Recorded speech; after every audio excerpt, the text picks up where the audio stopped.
bersyukur saatnya merenungkan kitab Injil Markus. Mohon belas kasihan anugerah pertolongan-Mu supaya kami mengerti dan menghidupi firman-Mu.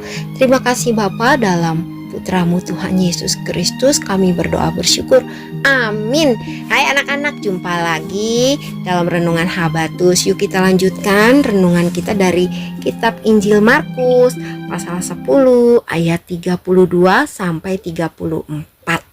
Kita sama-sama perhatikan ya.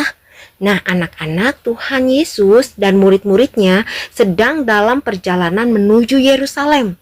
Tuhan Yesus berjalan di depan, sementara murid-muridnya mengikuti Tuhan Yesus dengan rasa cemas dan takut. Kenapa mereka merasa cemas dan takut ya? Nah anak-anak, mereka tahu bahwa di Yerusalem itu para imam yang membenci Tuhan Yesus berkumpul. Tuhan Yesus juga sudah memberitahu 2 kali tentang kematiannya. Kemudian Tuhan Yesus memanggil ke-12 muridnya dan mulai lagi memberitahukan tentang kematiannya kepada mereka. Tuhan Yesus berkata, yuk kita sama-sama baca ayat 33. Sekarang kita pergi ke Yerusalem dan Anak Manusia akan diserahkan kepada imam-imam kepala dan ahli-ahli Taurat. Dan mereka akan menjatuhi dia hukuman mati. Dan mereka akan menyerahkan dia kepada bangsa-bangsa yang tidak mengenal Allah. Dan ia akan diolok-olokkan, diludahi, disesah, dan dibunuh. Dan sesudah 3 hari ia akan bangkit.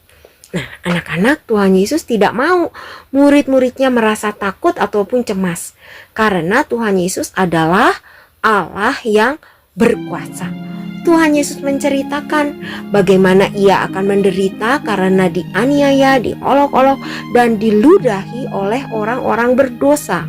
Padahal Tuhan Yesus tidak pernah berbuat dosa. Meskipun Tuhan Yesus menceritakan penderitaannya, tetapi Tuhan Yesus juga menceritakan bahwa ia akan bangkit. Seharusnya tentang kebangkitan Tuhan Yesus itu bisa menjadi pengharapan bagi murid-muridnya, bahwa Tuhan Yesus berkuasa atas maut. Tetapi murid-muridnya masih belum mengerti apa yang Tuhan Yesus katakan. Nah anak-anak, mari kita renungkan. Tuhan Yesus itu begitu baik.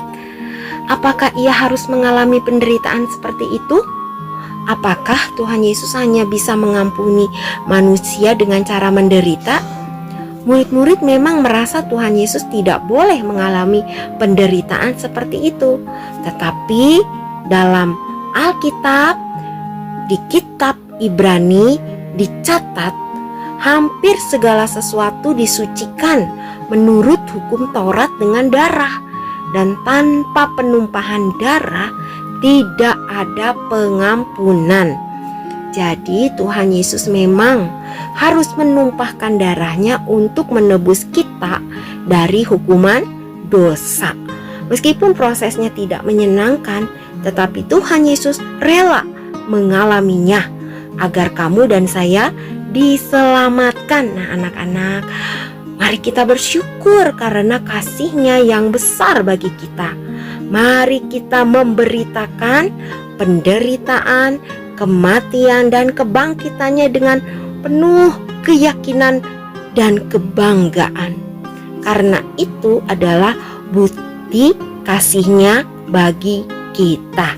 Nah buat anak-anak yang belum percaya, ayo sekarang juga terimalah Tuhan Yesus Kristus sebagai juru selamat pribadimu. Yohanes 14 ayat 6. Kata Yesus kepadanya, "Akulah jalan dan kebenaran dan hidup. Tidak ada seorang pun yang datang kepada Bapa kalau tidak melalui aku." Puji Tuhan. Habatus, hidupku bagi Kristus. Mari kita berdoa. Bapa, kami bersyukur karena cinta kasih Tuhan yang besar. Engkau rela menggantikan hukuman dosa yang seharusnya kami tanggung, tapi Tuhan tanggung di atas kayu salib. Terima kasih Engkau bangkit berkemenangan hidup selamanya, dan memberkati kami untuk kami berani menceritakan tentang penderitaanmu, kematianmu, dan kebangkitanmu agar makin banyak orang yang diselamatkan. Pakailah kami sejak kecil untuk senang menceritakan Tuhan Yesus Kristus.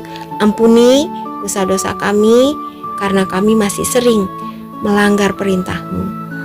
Roh Kudus, tolonglah supaya kami hidup memuliakan Tuhan Yesus. Dalam nama Tuhan Yesus kami berdoa bersyukur.